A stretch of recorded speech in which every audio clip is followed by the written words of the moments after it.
Olá, querido amigo. Eu sou o pastor Joel Fernando de Almeida e é muito bom estar aqui com você para estudarmos a Bíblia juntos e aprendermos e crescermos no amor de Jesus. Nós vamos estar começando hoje uma série chamada Armagedon. O fim já começou. E nessa primeira parte, intitulada O Começo de Tudo, nós vamos ver em detalhes coisas que a Bíblia nos mostra sobre como começou o mal, onde tudo começou. Sempre tudo foi como nós conhecemos hoje? Como era no começo, o princípio de tudo? Uma produtora americana chamada Amazing Facts produziu um filme sobre essa primeira parte. E nós vamos apresentá-lo hoje, uma apresentação do pastor Doug Batchelor.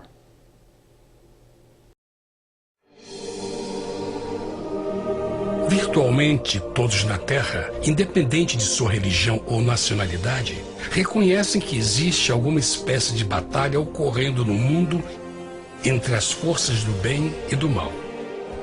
Uma luta colossal entre a luz e as trevas, a verdade e o erro, a opressão e a liberdade, o bom e o mal, e finalmente, a vida e a morte.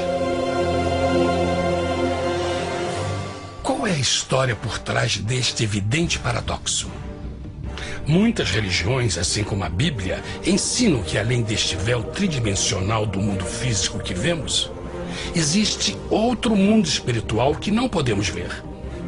Nesta realidade invisível ao nosso redor, se desencadeia uma batalha titânica entre o herói supremo e justo contra o vilão mais cruel e maligno.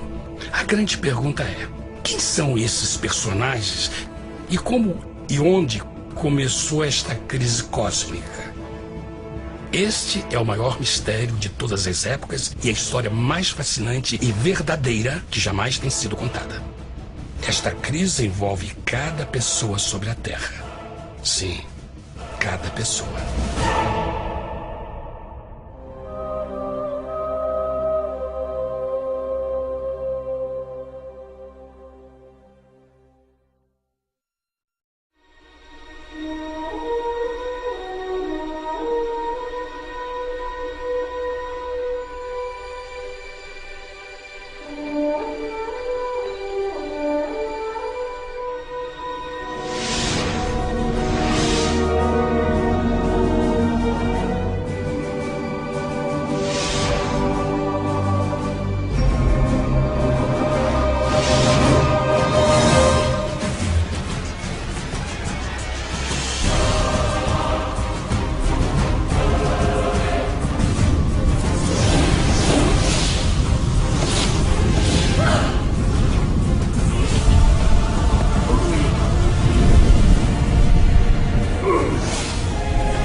A história humana está repleta de cenas de guerras.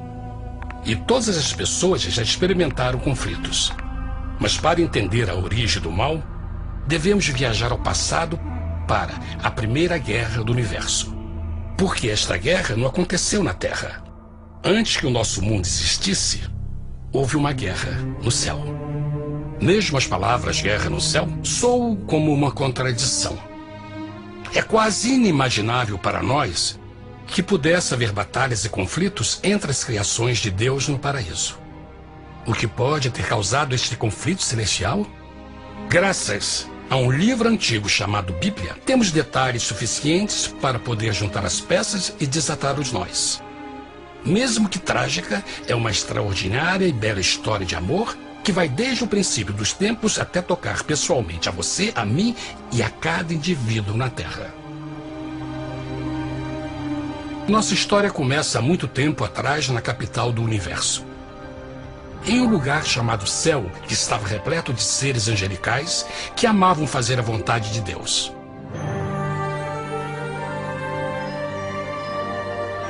Sob o justo e amoroso governo do Criador, todo o céu desfrutava uma existência de felicidade e perfeita paz.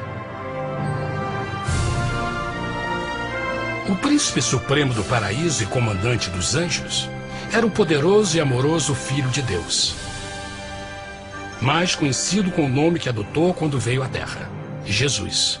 Ele tinha o mesmo propósito e pensamento com Deus, o Pai. O céu, sob o comando compassivo do Pai, Filho e Espírito Santo, provou ser um maravilhoso lugar de paz e alegria. Para realizar as ordens de Deus, a Trindade estava rodeada de um oceano virtual de inumeráveis espíritos ministradores chamados serafins e querubins, mais conhecidos como anjos. Estas poderosas e inteligentes criaturas descobriram que a felicidade estava em cumprir as ordens do Todo-Poderoso. Mas Deus criou um extraordinário anjo para atuar como líder de toda a multidão celestial. A Bíblia nos diz que seu nome era Lúcifer, que significa portador da luz. Este querubim foi o maior ser criado por Deus e assumia a posição mais próxima do trono de Deus, estando diretamente sob a autoridade de Jesus. A tarefa de Lúcifer era difundir a luz e o conhecimento da vontade de Deus a todos os outros anjos. Lúcifer foi o mais esplêndido ser criado por Deus. Era extremamente bonito e dotado de enormes poderes de liderança e organização. Entre os anjos, ele foi muito admirado, respeitado e amado como amigo. Mesmo assim, Deus previu o mal que Lúcifer estava a ponto de introduzir no reino da luz. Cheio de sabedoria e formosura, de todas as pedras preciosas te cobrias. Tu eras o querubim, ungido para cobrir, e te estabeleci. No monte santo de Deus estavas. No meio das pedras afogueadas andavas. Perfeito eras nos teus caminhos, desde o dia em que foste criado, até que se achou iniquidade em ti. Quando Lúcifer percebeu a sua beleza e poder, seu coração pouco a pouco começou a mudar. Permitiu que seu enfoque se afastasse de Deus e direcionou seu amor para si mesmo.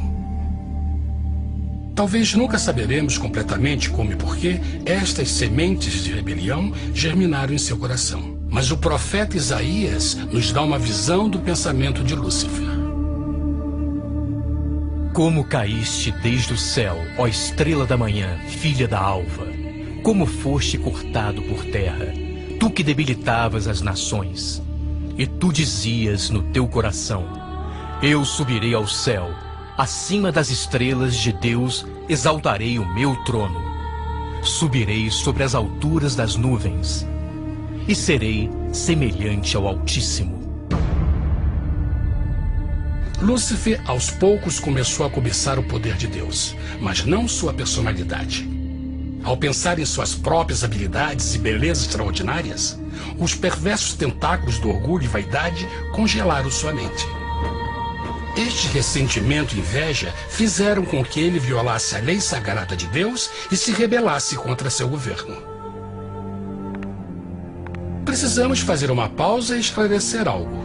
Desde o princípio, Deus ordenou que as leis da física governassem o mundo material em que vivemos. Sem essas leis naturais, o universo seria um caos. Do mesmo modo, as leis morais de Deus sempre têm dado segurança e estabilidade ao cosmos. Alguns pensam que os 10 mandamentos não existiram, até que o Senhor os entregou a Moisés no Monte Sinai. Mas as Escrituras nos ensinam que os princípios das leis de Deus sempre existiram por toda a eternidade, pois são a base fundamental de seu reino de amor. Seguros todos os seus mandamentos, permanecem firmes para todo sempre e são feitos em verdade e retidão. Os 10 mandamentos são um resumo das características de um Deus de amor. Os primeiros 4 mandamentos descrevem quem é Deus, seu poder, seu território e autoridade. Os últimos 6 descrevem como é Deus, sua honestidade, sua pureza, sua fé. Todas estas coisas sempre foram verdade e sempre serão verdade. Agora, pela primeira vez na história da eternidade, Lúcifer começou a violar estes princípios perfeitos. Lúcifer sabia que se fosse compartilhar o poder e status de Deus, necessitaria de apoio. E deu início ao trabalho. Começou sorrateiramente a circular entre os outros anjos, plantando sementes de dúvida e descontentamento a respeito da liderança de Deus, ao mesmo tempo em que, sutilmente, revelava suas próprias virtudes.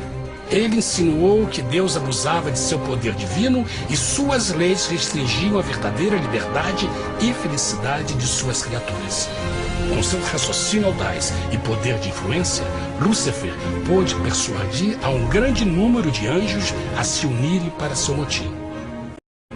Talvez se perguntem, como tantos anjos inteligentes puderam seguir esse desertor? Bom, lembrem que até esse ponto nenhum anjo tinha escutado uma mentira. E nesse primeiro estágio da rebelião, os anjos não perceberam a obsessão de Lúcifer em assumir a posição de Deus. Não sabiam que finalmente ele planejaria a tortura e o assassinato do Filho de Deus na cruz com a intenção de ocupar o seu trono. Estranhamente, Lúcifer pensou que poderia ocultar seus verdadeiros propósitos de Deus. Ai dos que querem esconder profundamente o seu propósito do Senhor e fazem as suas obras às escuras e dizem: quem nos vê e quem nos conhece? Não pense nem por um momento que a rebelião de Lúcifer surpreendeu Deus e o pegou desprevenido. O Senhor sabe de todas as coisas e os pensamentos de suas criaturas. Ele entendia exatamente o que estava se passando pela mente de Lúcifer. E piedosamente Deus advertiu o desgarrado anjo do perigo. Mas no final, o orgulho e a vaidade não permitiram que Lúcifer se arrependesse. Então, iniciou a rebelião total contra Deus em vez da humilde obediência. Alguns podem perguntar, isso significa que Deus criou um anjo defeituoso? Não, mas ele criou Lúcifer com livre-arbítrio. Verão que o livre-arbítrio é uma coisa maravilhosa, mas também muito perigosa, incluindo o risco de uma rebelião e a possibilidade de que o amor de Deus seja rejeitado. Vejam que o amor real não pode vir de uma criatura pré-programada e não pode ser forçado, deve ser voluntariamente dado. Por exemplo, mesmo que seja bonito este cachorro robô, na verdade, nunca poderá amar-me. Posso fazer que pareça que me ame, mas só estará seguindo instruções pré-programadas. Não tem opção. Por outro lado, este pequenino está realmente feliz em ver-me. Ele decidiu dar-me seu afeto. E com o tempo, nossa relação se fará mais forte, enquanto eu ame e cuide bem dele. Do mesmo modo, um Deus de amor só quer amor verdadeiro de suas criaturas. E para que isso aconteça, elas precisam ter o livre-arbítrio. A rebelião de Lúcifer é a maior evidência de que ele tinha esta liberdade. Agora, a grande pergunta é: como Deus enfrentaria esta crise? Como lidaria com Lúcifer e com os milhões de anjos que se uniram nessa rebelião? Muitos questionam, por que Deus não acabou imediatamente com a rebelião? Afinal, ele poderia facilmente vaporizar Lúcifer com um raio. Mas isto teria solucionado o problema? Não, pelo contrário. Isso só teria intensificado as dúvidas e suspeitas que Lúcifer havia plantado na mente dos anjos. Lembrem que Lúcifer sabia, como ninguém mais, da engrenagem interna do governo de Deus. Sua destruição seria vista como parte de uma grande armação. E a razão que o motivou a servir Deus teria sido o medo da represália e não o amor. O Senhor sabia, na sua sabedoria, que a melhor forma de enfrentar a crise era permitindo que tudo seguisse o seu curso. Esta seria a única forma de se assegurar que o mal não se ergueria outra vez. Deixai crescer ambos juntos até a ceifa. E por ocasião da ceifa, direi aos ceifeiros: colhei primeiro o joio e atai-o em molhos para o queimar, mas o trigo ajuntai-o no meu celeiro. Na parábola do joio e do trigo, Jesus descreve que um tempo de crescimento é necessário para que uma planta revele sua verdadeira natureza. No seu entendimento infinito, Deus sabia que, com o tempo, o caráter real de Lúcifer seria exposto e que os amargos frutos de sua rebelião seriam vistos. Até agora, os cidadãos do universo não estavam familiarizados com o pecado e até onde os levaria. Mas isso mudaria quando eles vissem por si mesmos sua terrível natureza autodestrutiva. Afinal, a sabedoria e o amor do governo de Deus seria para sempre confirmado e o universo estaria seguro. Quando Lúcifer e seus seguidores revelaram abertamente sua rebelião, o Senhor soube que não haveria paz se permitisse que eles ficassem no céu. Deveria impor um limite, entrar em ação e enfrentar os rebeldes. Mas Lúcifer e seus seguidores nunca sairiam por vontade própria ou pacificamente. O passo seguinte foi a guerra. E houve batalha no céu. Miguel e os seus anjos batalhavam contra o dragão. E batalhavam o dragão e os seus anjos. Mas não prevaleceram, nem mais o seu lugar se achou nos céus. E foi precipitado o grande dragão, a antiga serpente, chamada o Diabo e Satanás, que engana todo mundo. Ele foi precipitado na terra, e os seus anjos foram lançados com ele. A Bíblia não revela exatamente que tipo de armas foram usadas durante este conflito cósmico. Mas esta guerra foi como nenhuma guerra que os olhos mortais já viram. Apocalipse 12:4 nos diz que finalmente Lúcifer e 1/3 dos anjos de Deus foram expulsos do paraíso.